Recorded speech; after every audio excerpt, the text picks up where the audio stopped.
tout le monde, bon voilà, nouvelle vidéo du coup aujourd'hui comme promis sur la mélisse officinale. Donc la mélisse officinale, c'est une plante de la famille des Lamiacées. On peut facilement la confondre avec la menthe ou l'ortie ou d'autres plantes de la famille des Lamiacées, mais on la reconnaît quand même facilement avec certaines caractéristiques typiques de la Lamiacée et surtout à son odeur très forte de citronnelle. Donc on prend une petite feuille, on la broie et si on sent que ça sent la citronnelle, il y a de fortes chances que ce soit de la mélisse officinale. Donc voilà, c'est une plante en fait qui a été introduite en France dans les années 1611 il me semble, ouais c'est ce que j'ai lu, 1611, où ça a commencé à se démocratiser. Ça a été très répandu à la cour du roi Soleil, donc Louis XIV, et ça a été vraiment utilisé donc dans un remède qui s'appelait l'eau de mélisse de Carme.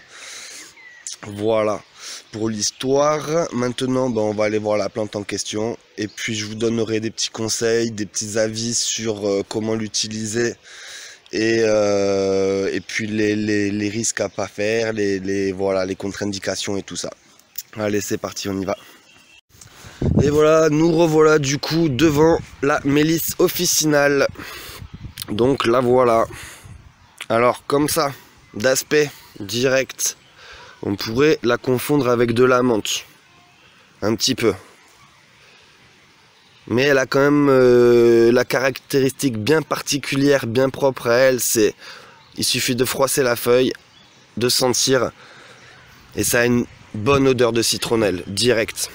Ensuite, on peut remarquer aussi, comme dans toute famille de Lamiacées, les troncs sont presque carrés. Voilà. Donc niveau confusion possible, il n'y en a pas spécialement, à part la menthe comme je vous disais, mais il suffit de froisser la feuille et vous serez vite fixé. De l'ortie, l'ortie se reconnaît quand même avec ses feuilles. Donc voilà, moi toujours pareil, on prend une petite feuille, on la broie, on sent si ça sent la citronnelle, on est face à une mélisse officinale. Voilà, donc pour ces petites caractéristiques, c'est une plante en fait qui va nous permettre de faciliter tout ce qui va être digestion et troubles nerveux. Du coup, le remède en fait utilisé à l'époque, comme je vous expliquais tout à l'heure, à la cour du roi Soleil, et qui s'utilise encore également, donc l'eau de mélisse de Carme, est reconnu pour soulager donc tout ce qui va être ballonnement, aérophagie, les troubles digestifs, les troubles donc nerveux, la mélancolie, l'insomnie. Ça va nous permettre du coup d'avoir un sommeil plus réparateur. Donc voilà, la mélisse aussi a été reconnue très efficace pour soigner tout ce qui est herpès labial. Donc voilà pour ces petites caractéristiques. Maintenant, l'utilisation. Alors là, pareil, on peut l'utiliser soit dans la cuisine, soit moi j'en fais des teintures mères. Donc une macération du coup de plantes fraîches dans de l'alcool.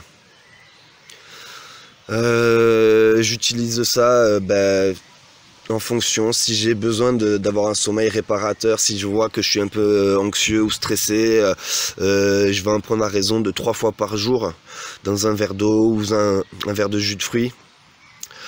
Pareil également, on peut en faire des infusions. Donc là pareil, on peut utiliser les feuilles sèches ou fraîches. Donc pour les feuilles fraîches, il faudra plutôt partir sur une infusion en mettant la plante dans de l'eau froide, faire porter à ébullition, on couvre, on éteint le feu et on laisse infuser pendant 10 minutes. Ensuite on retire, on filtre, on édulcore et c'est parti. Pareil, 3 fois par jour, matin, midi, soir. Pour les feuilles sèches, ça sera une cuillère à soupe. Pareil, hein, dans de l'eau à 80 degrés, puis on laisse infuser entre 5 et 10 minutes. Bien couvert, surtout très important pour éviter que les huiles essentielles s'évaporent. Voilà. Pour les contre-indications. Alors, niveau contre-indications, c'est simple. Comme beaucoup de plantes médicinales, on va éviter femmes enceintes, femmes allaitantes, enfants en bas âge, par voie interne. Tic tic tic, on va éviter aussi donc les personnes qui souffrent d'hyperthyroïde ou de glaucome.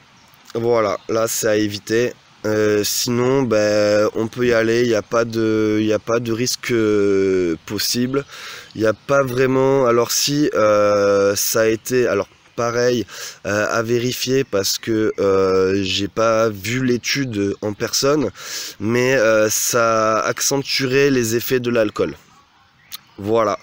Donc si cette vidéo vous a plu sur la mélisse et que vous voulez en savoir plus sur d'autres plantes, n'hésitez pas à vous abonner à ma page, à la partager en masse. Et puis je vous retrouve très vite dans la semaine pour une nouvelle vidéo qui est déjà prête. Donc je vous dis à très vite et puis je vous souhaite une bonne fin de semaine et un bon week-end. Allez, salut tout le monde.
Stick him in the scupper with a hosepipe bomb.